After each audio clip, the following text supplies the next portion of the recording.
The views on a Breath of Fresh Air podcast reflects the parties involved, and we encourage you all to use it as a conversational tool that will lead to personal studies of your own. Hallelujah, hallelujah, hallelujah, hallelujah, hallelujah. Welcome to a Breath of Fresh Air podcast. Here with your hosts, Earl Roberts and Nakhaz Gay. As a young person, Christianity can be so foggy, like smoke in the mirrors and so unclear. But we're here to bring you a breath of fresh air. Harold King, it's time for your evening wine. Oh, thank you. Nehemiah, why is your face so sad since you're not sick? This is nothing but the sorrow of the heart. What's going on with you? May the king live forever. Why should my face not be sad when the city, the place of my father's tomb, lies in waste and its gates are burned with fire? What do you request? Dear God, I pray that you bless me with favor. If it pleases the king, and if your servant has found favor in your sight, I ask that you send me to Judah, to the city of my father's tombs, that I may rebuild it. Fine. Go be with your people, but be sure to return. Thank you, sir. I'm so glad to see that I have found favor. Well, we could get to all the logistics later. But if it pleases the king, let letters be given to me for the governors of the region beyond the river, that they must permit me to pass through till I come to Judah. And also, send a letter to Asaph, the keeper of the king's forest, that he must give me the timber to make beams for the city gates, for the gates of the citadel, which pertains to the temple, for the city wall, and for the house that I will occupy. A lot of demands there, but fine. As you wish, I grant them all. Go on your journey. Thank you, King. To God be the glory.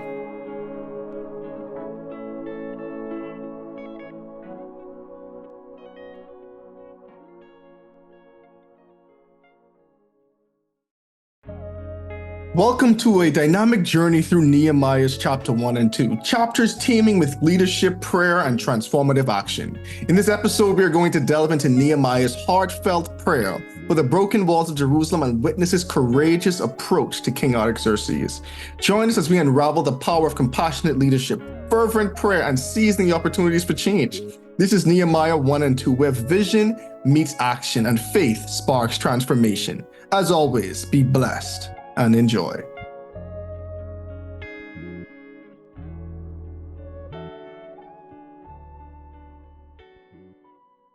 All right, welcome back to another episode of a Breath of Fresh Air podcast. Here with your host, Nakhaz Gay. I mean, you want to make sure your name gets said. Yeah. And Earl Roberts. Hopefully everyone out there is having a great start to their new year. This should be January 12th when this comes out. Hopefully everyone enjoyed the episode we did last week. I know certain people reached back out to me and they say you actually really needed to hear that talk. It was with faith and prayer and being intentional with your prayer and actually having belief and trusting God. He actually has the power and the ability to answer your prayers, which he does. So definitely hope people enjoyed that podcast episode. How's it going with you, man? Not too bad, bro. I feel much better. I was Updates on that knee? my knee is all right, bro. I ain't good. lie. I don't know if I mentioned it, but I had COVID to start the year. So my official appointment is tomorrow. By the grace of God, hopefully nothing derails me again. To actually get my MRI read and and to get instruction from physical therapy. My boy Chris was talking crazy to me about how he's gonna beat me in basketball, and I'm like, it's very easy for you to say as I am wounded. You know what I mean? And so I have a body in my back. I want to heal as quickly as possible now. Like that. Mhm. After even just talking about, sports and stuff, Mhm. it just made me miss, just being able to be active. I was in the gym limping. Like, I was limping all around the gym trying to get my workout done. But by the grace of God, I'm happy though because I'm healing. I'm healing rapidly. When I That's first got good. injured, I didn't think I was gonna be where I'm at right now. I don't know how much longer I have in my journey, but I think I'm at a good place so far. That's good. It's good. Happy for the progress, man. Appreciate it. Mm. So let's see. We are in the book of Nehemiah. We're starting the book of Nehemiah. So recap of Ezra. We know from the king before Ezra, Kings, Chronicles. Well, technically Chronicles, but we didn't we didn't do that. Yeah, But not anyway, yet. so like the Israelites got taken captive by the Babylonians.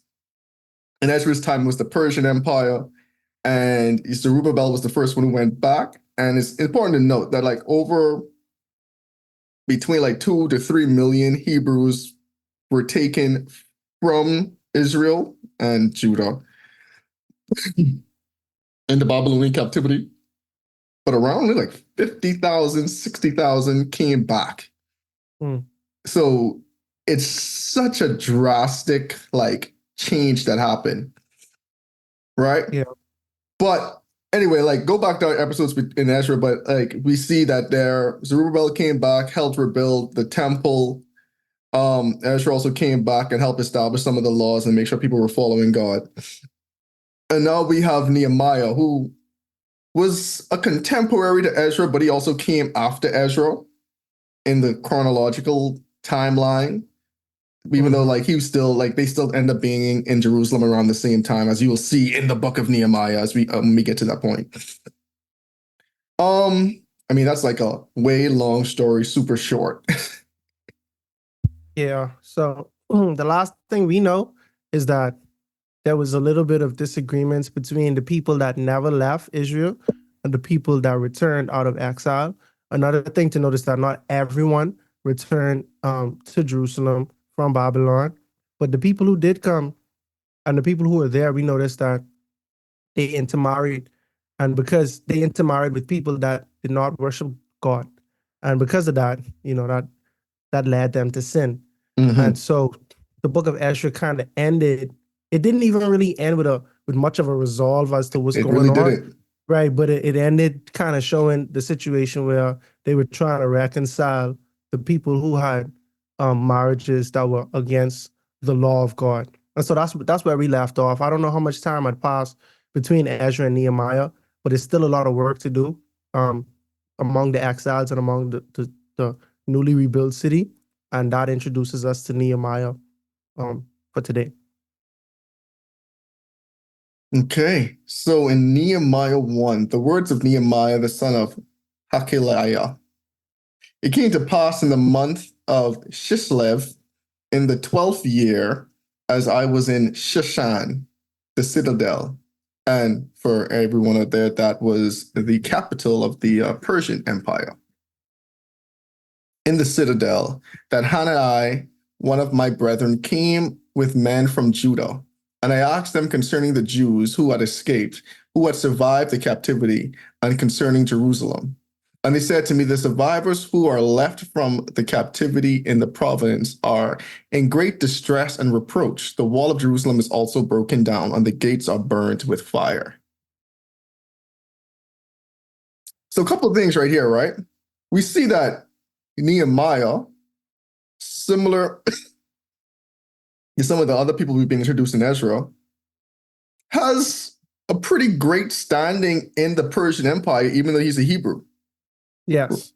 Because we see like he's in the capital city and he's in the citadel, which is essentially like, the palace. He was in the palace. So he had a very good, and well, as we're going to see even more, he had a close relationship with the king. And that even just got me to thinking too, is like sometimes, for me, I found it interesting too, because like we had Ezra, who was like close to the king. We had Nehemiah, who was close to the king. And it's like, You know, sometimes God puts you in these big positions, not for anything of your own glory, but it's to help, excuse the coughing, it's to glorify him in the long run. You know what I'm saying? Like you might just think, okay, you're doing things right. But God know, like, hey, I'm gonna need someone to go back and rebuild these walls. And this person is honest. He has a good character, and he has love for me, and he has love for his people. So at And some point, go for it. no, my bad. I thought you was done. Don't keep go for it. I was pretty much done. Okay, but another thing that's kind of interesting thing to point out is that during the reconstruction of Jerusalem, there were people that were fundamental in bringing about that, as God inspired them to do so. But the ones that did it were in Babylon. You understand what I'm saying? You was just telling me off mic about like a business venture you have that's in another state, Yeah. right? Imagine if someone is working like they do things remotely, like their business in other states, and you are more instrumental in another state, you know what I'm saying, than the people who are part of an organization in state. It's like, man, like this dude, it could be a credit to how good, someone is. I could get things done from afar.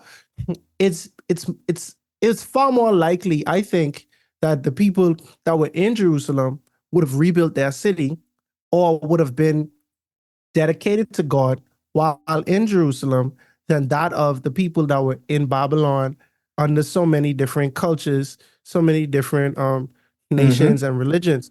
However, we have people like Ezra, who was an expert in the things of the law, although he was not born and raised in Israel. He was born and raised in Babylon. Yep. However, he became an expert of the Jewish law, of the Hebrew law, while in exile. You understand? While being a scribe for the king and stuff like that. And then we see the same thing with Nehemiah. Nehemiah, they come into Nehemiah to break down stuff for him. Now, notice Nehemiah didn't even leave with them. Maybe he couldn't, but Nehemiah is in Babylon under the Persian Empire, but when things need to get done, when, the will of the Lord needed to be fulfilled, it was the people that were actually in Babylon. And I think that's a powerful point because I used to believe that the most pious Christians came from middle to upper class environments. So I didn't think, I wasn't of the school of thought that you could be from the ghetto or from the hood and be a diehard Christian. I didn't think it was possible, especially as a young man. You're probably going to get introduced to, some certain types of sins. Maybe it's violence, maybe it's robbing, maybe it's drugs, and a lot of things that affect inner city youth. You know what I'm saying? And I was a person who, excuse me, a lot of times I succumbed to peer pressure. That's just what it was. I didn't really. Sometimes you in these environments, you don't see nobody that you think is cool, bro, that is standing up for God. A lot of the people who standing up for God, you think, bro, and this me being frank, we have a young people podcast. A lot of times I would see someone, let's say someone that's celibate or something, right? And you see somebody say, bro, I'm abstinent. I do not have sex. I do not take that stance. That is the godly thing to do. But sometimes I used to think about it like, bro, are you doing that because you're pious? Or are you doing that because you don't have no options, bro? Are you doing that because girls ain't on your line like that? I'll just be honest, in my experience, I didn't see the dude who was like, good get him, bro, but saying, no, I standing up for God, Yeah. And so like I lived in this false reality that people serve God out of necessity. So when you in a upper echelon environment, you don't have these type of trials and tribulations, and so it's easier for you to be on the steady with God because God blesses you and everything is good, etc. But that is not true. And when I really analyze things in the Bible, I see how false that actually is, bro. Jesus Christ himself is the evidence. When they find out where Jesus was from, they was like, bro, nothing good. What good thing can come out of Nazareth, bro? Well, That show you how bad or how poor Nazareth was not. If we, excuse me, if we scale that to New Providence, Nassau, right? Think about, I ain't gonna say no area, but the people who familiar with the island, it's a few areas that just pop into mind, right? Imagine someone from uptown in that area, right? They from there. They from the depths of there. You understand? They been to the schools, they whatever, right? And you see they are a flower grown out of the concrete. You understand? They somebody they on the straight and narrow. It'll be fascinating because it's like, bro, what? How could you be so good coming from this environment?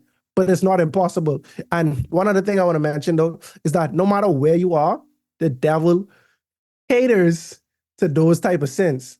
It's certain sins, like even drugs, bro. It's certain upper echelon drugs that people from rich areas will do, but people from the poor areas, I would never do cocaine and these pills and stuff like that. But they'll Fox. marijuana. You understand what I'm saying? Like they're Mhm. just different type of drugs, but the upper echelon people, they do powder and stuff like that. That's based on my observation or whatever. But it's like the devil curtails, he basically he gives you a package. You know, I know you won't beating people up and robbing people. That ain't gonna be for you. You No. understand what I said? No.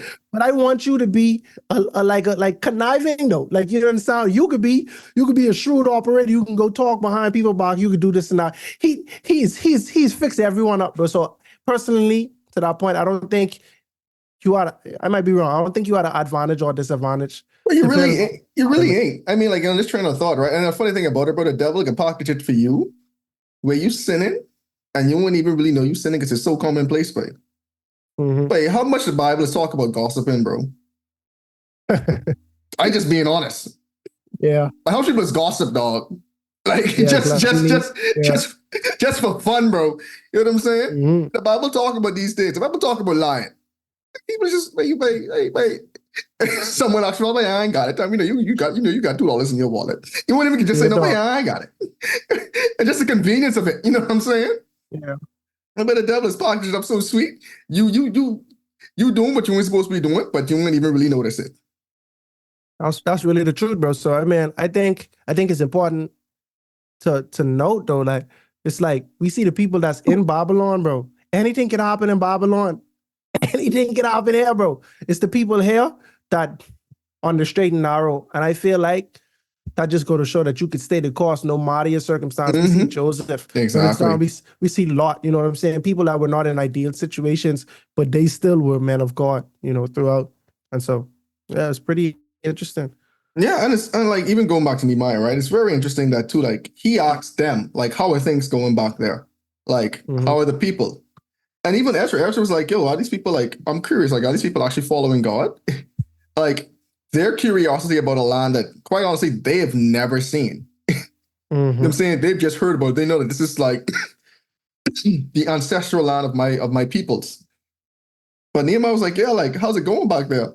And we see in verse 4, when he heard that, yo, it wasn't going good, he heard these words and he sat down and wept and mourned for many days. He fasted and I was fasting and praying before the God of heaven. I think that's like the closest equivalent of what we would call like his belly breakdown. Because the man, I gonna say the same thing, bro. bro, he get weak, bro. Yeah, bro. He had a nose and he could no longer stand, bro. This man, bro. Right, boy, he was sad, bro. Like, but it's a he prayed for many days. Back on the prayer thing. This wasn't a day a week. Pray for many days about this same situation. And it's interesting too, is like, man, you don't know what to do, but you know you should pray. And we see who he was praying to is specifically to the God of heaven. Because think about it, bro. He's in the Persian Empire. They worshiping everybody. Oh yeah. You know what I'm saying? And again, it's still remarkable to still keep your knowledge of your God, keep worship to your God, and still be praying to your God amongst living in the pagan nation.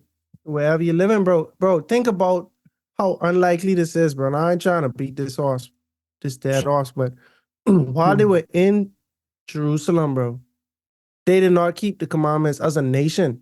They worship other idols as a nation. Now, granted, you could say, "Oh, we learn our lesson through captivity," but no, bro.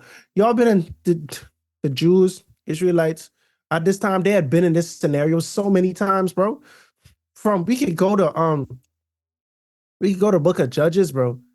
They was getting captured. You understand what I'm saying? They was being enslaved to Egypt. Was captured, enslaved. Not really captured, but enslaved, I should say. All of these things is a pattern, bro. You turn away from God, these things happen. You come back, you cry into God, He free you, and then repeat, right?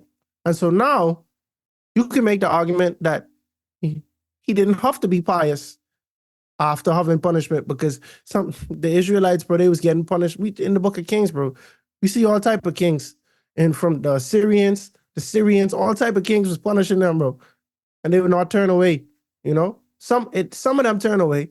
The king, you might have a good king, and then right after that, you might have a far worse king that you ever had. So Nehemiah praying to God and being righteous, like that's one of them times where it's like, it don't you might not even see a gain to this, bro. Like, you know what I'm saying? Like, I don't know, like that's what's up, though. Man, and it's like when you between like where this started, right? It came to in the month of Chislev, and you go to Nehemiah 2, where you actually see in the month of Nisan is when he went to the king, right? When you do the math, he was like literally fasting and praying for 4 months, bro. Mercy.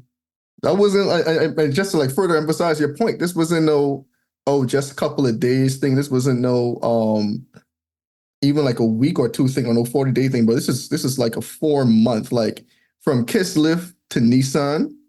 You have Tevet, Shivat, Adar are months in between them. So it could be like, depends how you count it. It's like 3 to 4 months. So like that's impressive, man. That's impressive, but it shows how important this was to him. Definitely. He cared, bro. He really cared. And we see in verse 5, I pray, and I said, I pray, Lord God of heaven, O great and awesome God, you who keep your covenant and mercy with those you love, you who observe your commandments. Oh boy, I could get back to that. Please let your ear be attentive on your eye and your eyes open, that you may hear the prayer of your servant, which I pray before you now, day and night, for your children of Israel, your servants, and confess the sins of the children of Israel, which have sinned against you. Both my father's house and I have sinned. We have acted very corruptly against you, and have not kept the commandments, the statutes, nor the ordinances which you have commanded your servant Moses. Remember, I pray, the word that you commanded your servant Moses, saying, if you are unfaithful, I will scatter you among the nations. But if you return to me and keep my commandments and do them, though some of you were cast out to the farthest parts of the heavens, yet I will gather you from there and bring them to a place which I have chosen as a dwelling for my name. Now these are your servants and your people, whom you have redeemed by your great power and by your strong hand. O Lord, I pray, please let your ear be attentive of your servant and your prayer, and the prayer of your servants whose desire to fear your name. And let your servant prosper this day, I pray, and grant him mercy in the sight of this man. Amen. So we see that was his prayer, and he was essentially quoting Deuteronomy. Deuteronomy, and I guess part of Leviticus. But essentially, he was like the part came for that. And he was essentially quoting back to God his promise, like, God, you promised us blessings and curses. The curse part you definitely accomplished, and we deserved it. We all deserve it. We didn't keep your commandments. We didn't keep your word, and you did what you said you were going to do. You kept your commandments. You know what I'm saying? You scattered. You did as you said you were going to do. But Lord, in the words of Abraham, if I could humbly beg, right? The next part of your whole thing also said, we came back to you, you would gather us back. Yeah. So Lord, we try to come back to you, Lord. We came back. And so, Lord, if you could grant us this request. And again, like And I guess in modern times too, we kind of lose sight as to why the wall was so important, right? In ancient times, if your city didn't have a wall, you weren't even a city for real. You were left vulnerable to attacks from all sides. Yes. So yes, the temple was rebuilt, but the people who were living there, they didn't really have a sense of security because you were always like living on pins and needles. In today's day, you don't really have to worry. Well, I shouldn't say that. In the countries that mostly listen to this podcast, because there are countries out there today that's still, at war, where borders don't mean anything, unfortunately, and they're still fighting. But in modern times, you don't really have city walls anymore for what it's worth. You know what I'm saying? You go into a city in a different country, like, oh, okay, so you just know, like, oh, that's the city because I can see the tall buildings, but it's nothing like separating it out. But back in the day, you know when the cities were because you see the city walls and the city is fortified, the city is protected. And that's how a city really is a city because now your citizens have a sense of security in this city. But even though these people moved back, they were still lacking this sense of security. Yeah, and another thing too, it was actually disgraceful. It's like, Yes. yeah, it's disgraceful. One, because these people are not fortified as a city, but two, because their walls, it's not that they didn't have a wall, their walls was burned down. Imagine somebody, imagine on a smaller scale, imagine you have a house, right?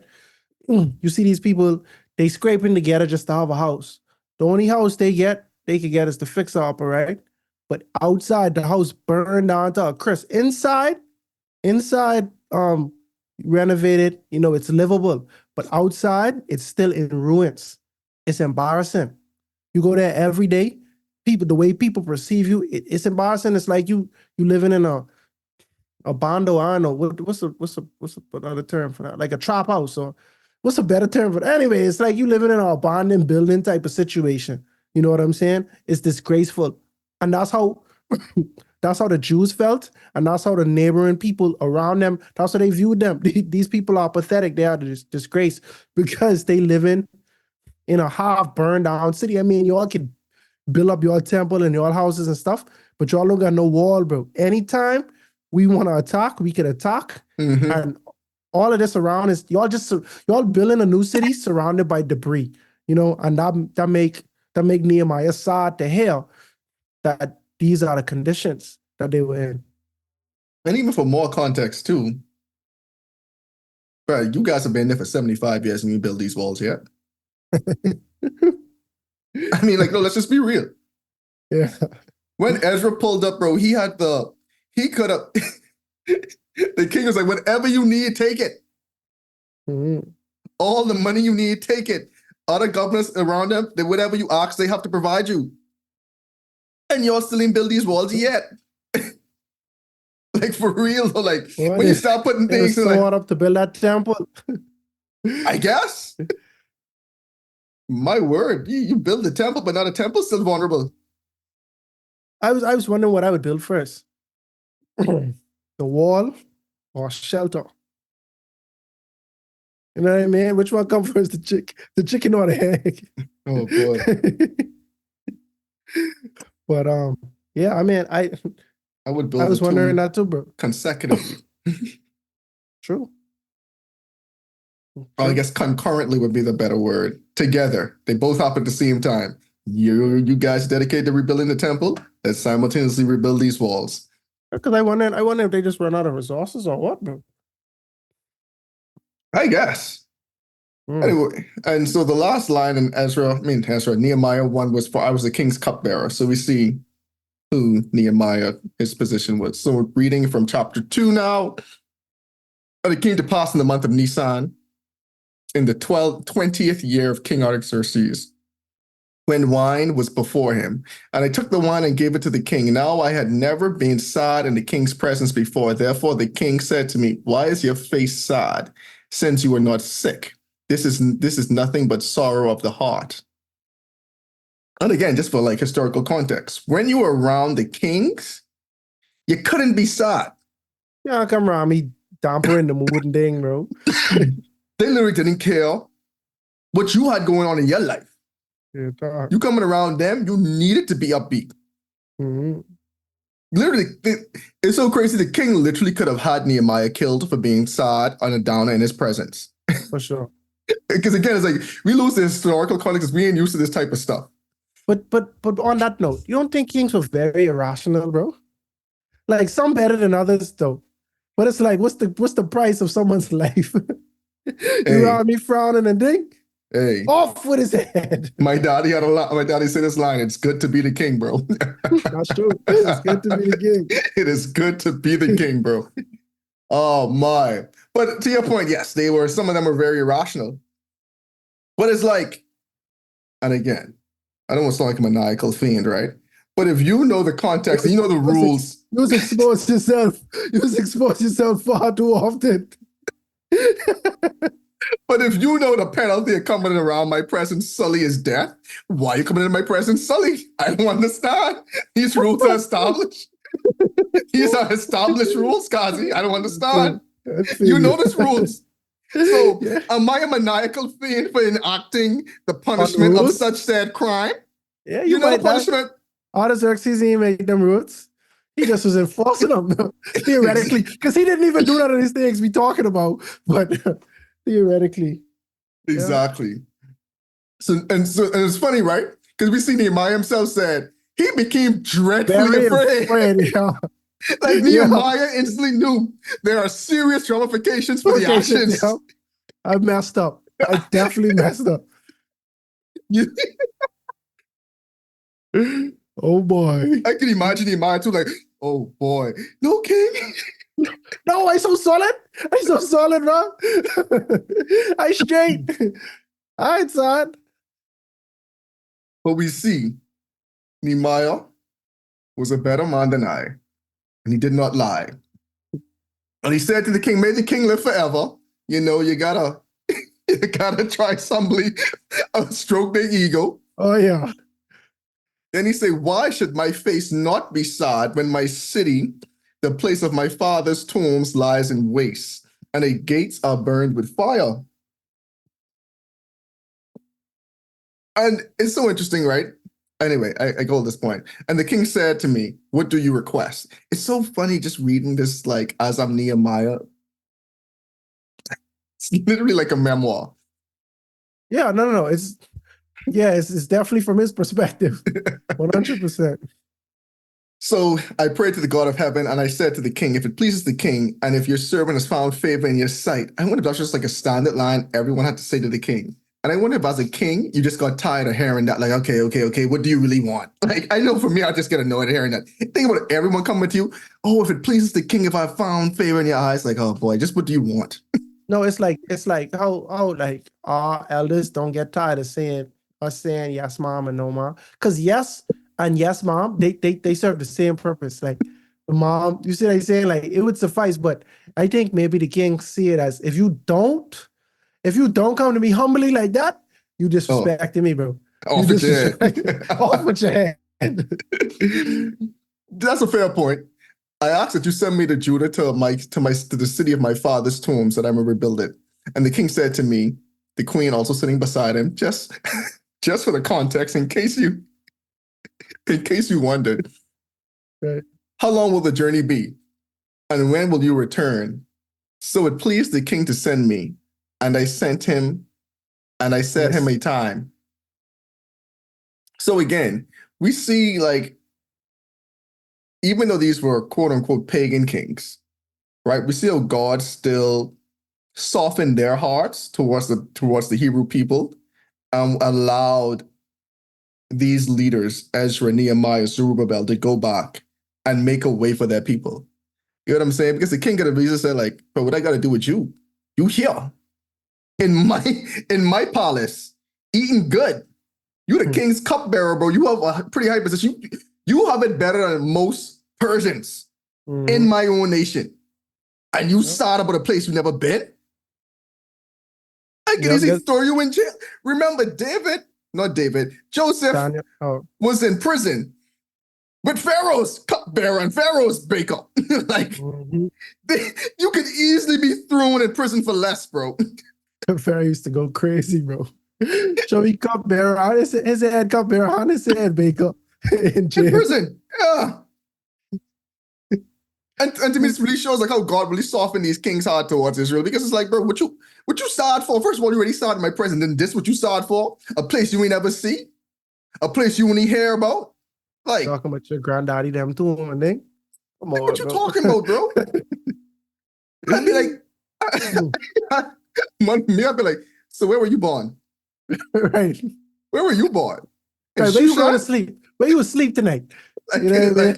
like, what you talking about right now? But another thing that I was wondering though, Mhm. what is hyperbole? Because when you let Ezra tell it, they rebuild the city and the temple. You let Nehemiah tell it, his city in ruins. You see what I'm saying? I was reading up like, I was like, man, I missed something, man. I had to go and research if Jerusalem was under attack since Ezra. You know what I mean? That's just Because a lot. it really sounded like this just happened, bro. Like it sounded like them city walls just get burned down, but they've been burned down. You see what I'm saying? Mm-hmm. And I guess, I mean, they was living in disgrace for all them times, for all those years. I think about 70 years you estimated earlier. But at the end of the day, they probably didn't have the resources to continue building, or Ezra them probably didn't want to have to go back to the king and ask it because they didn't think they would get any more resources, And so this probably was a plague to them every day for years, like looking at it like, bro, this is what we gotta live in. And we don't have the infrastructure, we don't have the money to build this stuff. You understand? So that probably, saddened everyone for years.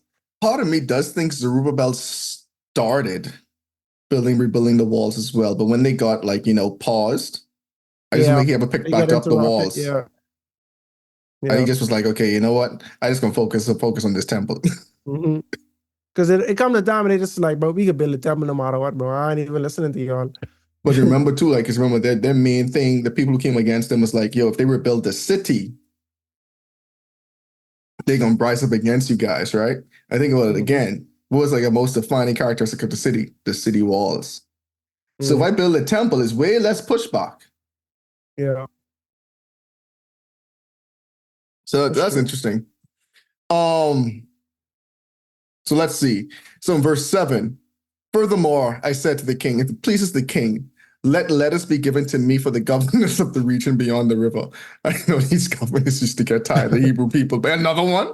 Another letter. That they must permit me to pass through till I come to Judah. And a letter to Aspa, the keeper of the king's forest, that he must give me timber to make beams for the gates of the citadel, which pertains to the temple for the city wall and for the house that I will occupy. I like how we try to get something for his house too. Yeah. Everything built in. And the king granted them to me according to the good hand of my God upon me. Then I went to the governors of the region beyond the river, and I gave them the king's letters. Now the king had sent captains of the army and horsemen with me. When Sanballat, the Horonite, and Tobiah, the Ammonite official, heard of it, they were deeply disturbed that a man had come to seek the well-being of the children of Israel. You can't have a story of it with Ezra and Nehemiah without the haters, bro. The haters will show up every time they trying to get something done. You see some people hating, bro. But to me, that's kind of expected. But on a deeper level, right? It's like you have your faith in God and God granting you the ability to do stuff right. And now Satan is going to come against you. But now, will you still have this same faith and determination and trust in God, even when you rise up against it, even when this opposition come against you? Because I mean, that's all happens to us right now. Like, God gives you this dream, God gives you this vision, right? It starts off going good. You're going to hit that roadblock. You're going to slide down that mountain into a valley. Ain't nothing going to look like it going right. But will you still have the faith, trust, determination, belief in God? Will you be praying and knowing that God answers your prayers? You know what I'm saying? When you hit when you hit this valley. And again, like we seen again, just like Nehemiah from his perspective, we know this is going to happen to us. You know what I'm saying? It does happen to us. And so I think I appreciate the Bible putting these in here because it lets you know, like, yo, these were real people, really with real life struggles. And yo, the devil will come through people and attack you, doing God's plan. And that is powerful. Like, doing God's work doesn't mean everything's going to go peachy keen. Right. You know what I'm saying? Like, and think about like God already give you all the evidence that He's on your side beforehand. But the minute a lot of people hit that roadblock, they're like, they backtrack. Mm-hmm. Yeah, a lot of people get discouraged by the opposition. Yeah, buddy. In verse 11, so I came to Jerusalem and was there 3 days. Then I rose in the night. I and a few men with me, I told no one what my God had put on my heart to do at Jerusalem, nor was there any animal with me except the one on which I rode. And I went out by night through the valley gate to the serpent well and the refuse gate, and viewed the walls of Jerusalem, which were broken down, and its gates were burnt with fire. Then I went out to the fountain gate and to the king's pool, but there was no room for the animal under me to pass. So I went up in the night by the valley, and I viewed the wall, and I turned back and entered by the valley gate, and so returned. And the officials did not know where I had gone or what I had done. I had not yet told the Jews, the priests, the nobles, the officials, or the others who did the work. Then I said to them, you see the distress that we are in, how Jerusalem lies waste, and its gates are burnt with fire. Come, let us build the walls of Jerusalem, that we may no longer be a reproach. And I told them of the hand of my God, which had been upon me, and also of the king's words that he had spoken to me. And so they said, let us rise up and build. Then they set their hands to do this good work. But when Sanballat the Horonite and Tobiah the Ammonite official and Geshem the Arab heard of it, in case of where Geshem, he slides in there, they laughed at us and despised us and said, what is this thing that you are doing? Will you rebel against the king? So I answered them and said to them, the God of heaven himself will prosper us. Therefore, we his servants will arise and build. But you have no heritage or right or memorial in Jerusalem. Boy, they tell you quick you ain't belong. Yeah, they tell you that for sure. They just tell you that quick. Please don't forget that. Don't forget that. Yeah, bro. So we see the man Nehemiah gets it done, bro. He gets it done. He come to the city, and I ain't even telling y'all what's going on. Why you think? Why you think he didn't tell anyone? I think he wanted to just assess the situation by himself. Honestly, I think he probably didn't want to get anybody hopes up. Like how they say, I ain't even gonna do that. But I was gonna say, like how people say, like, don't tell nobody your plans type of situation. I think Nehemiah was instructed by God, obviously, because we talk about how he prayed before he came and how the king saw favor in him. I think Nehemiah understood the assignment that God set him on. And so, because he had the instruction, he needed to see what it'll take to fulfill the instruction. And there was no need to consult anyone else. The Lord told me what is gonna have to do, what is gonna happen. Now I need to know what I'm up against. And from there we delegate and I spread and I telling people what needs to be done. You know what I'm saying? Because sometimes you get to telling people, hey, this is my vision or this what God put in my heart. People discourage you. And not because they hate us, because they just can't see the vision. Logically, some things don't make sense. Excuse me, the people of Israel at that time, they probably tried to build a wall. They probably see what they was up against, these same, the Arabs and the Ammonite, the Horonite, these people, they probably been discouraged them. You know what I mean? Just think about it. These a bunch of foreigners, bro. Y'all ain't from here.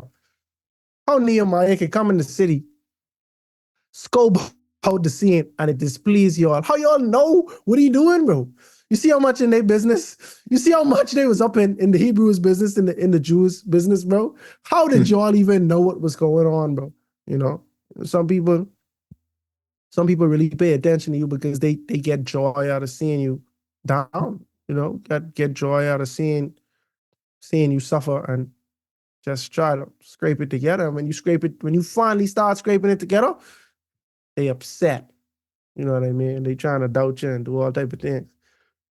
So I know. I think he just Nehemiah just felt like this was a solo mission for him. It's just funny too. Like this man like popped up in the middle of the night, and he still had people with them. He's like, "All right, guys, let's just go. I tell you what we're about to do, but y'all just riding with me." I just wonder like what they was Take a thinking. walk. So like, okay, so we look at a wall. Okay, we look at a gate. Okay, interesting, interesting. Like, Nehemiah, what you doing? You see the conditions. He couldn't even get through to one of them gates because his animal, I think it was a donkey, couldn't fit. Like there was no place for the animal to walk through. You know what I mean? Yeah, I wonder how like massive these gates were, or not massive. But Who knows? yeah, so overall, what are your thoughts on Nehemiah so far? Nehemiah. Yeah, I mean, it kind of reminds. I see why.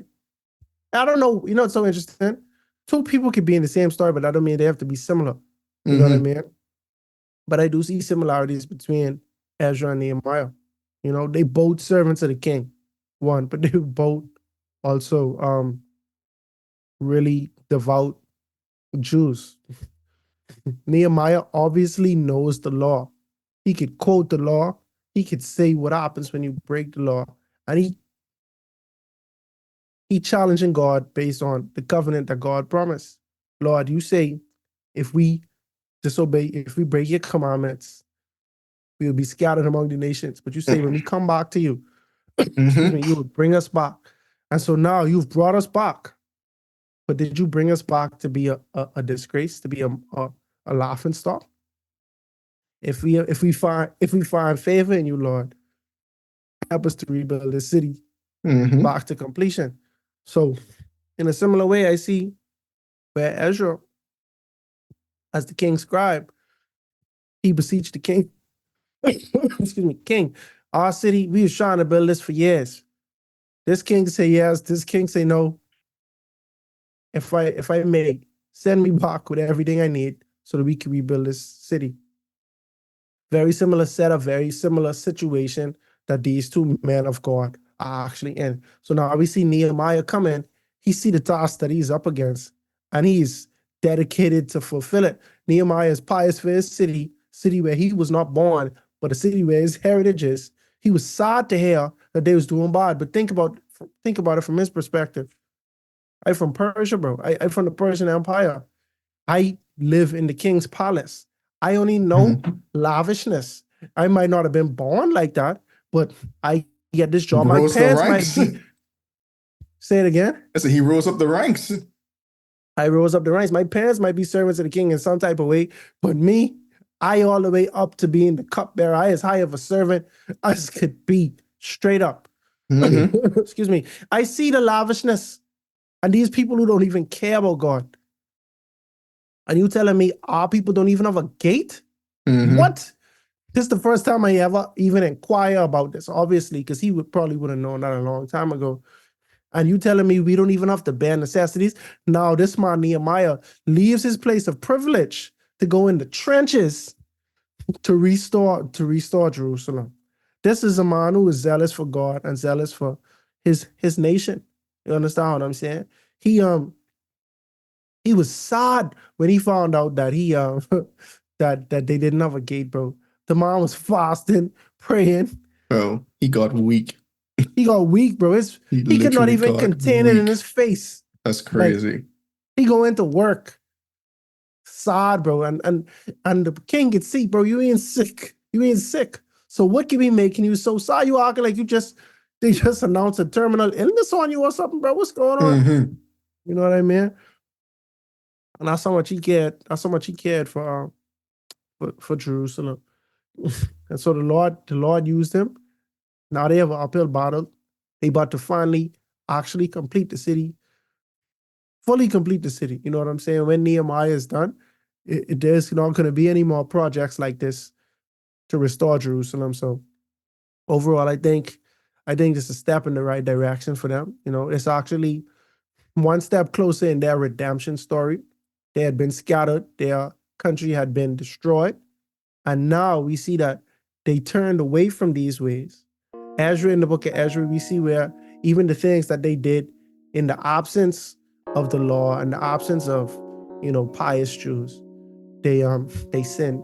And now they're working towards righting these wrongs. And as a result, the Lord is continuing to bless them and open up doors so that they can get back to the nation that they were supposed to be.